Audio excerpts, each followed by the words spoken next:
více, protože tam o to, jako začneš hrát fotbal, tak ať se dostaneš jako v téhle sezóně do B třídy. Vždycky se říkal, že se vyhodí hlavička z týmu. Ale jelikož máš ten vrozený instinkt, toho jako zabíháka, no.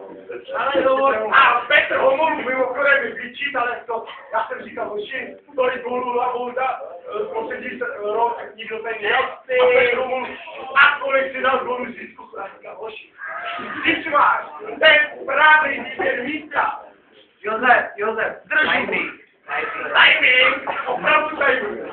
Ale nezáleží, jaký si na místě. Když máš ten správný timing, jak si dělá na dělníku. Počkej si jo, víš tady. Ten ten ofenzivní hráčů proti polově. Vidíš? Budíško. 45 letů.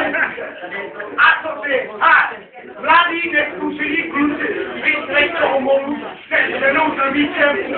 A bez toho Petr na makany takhle neběží. Ale zkušený hráč jako já.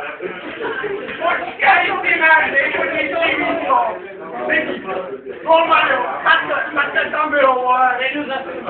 Hele, a že se říká, že nejlepší hlavička si soukají Petra proti Hráčů. Takhle tam bylo. Ano, ty vidíte jako svině, vole. Otočíte na střídačku psík s vašonem, vole. Ty se drží, ty mají infarkt extrů. Vláďan, nechce polici kariéru, vole. To gol, který jsem všichni neviděl. To neviděl.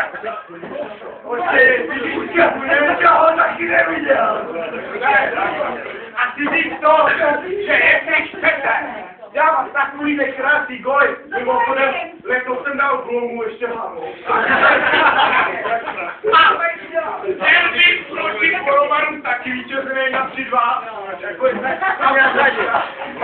A jestli chcete dávat taky takový goly, jako dáme glomu, tak uvidíte Pavla, které zraně.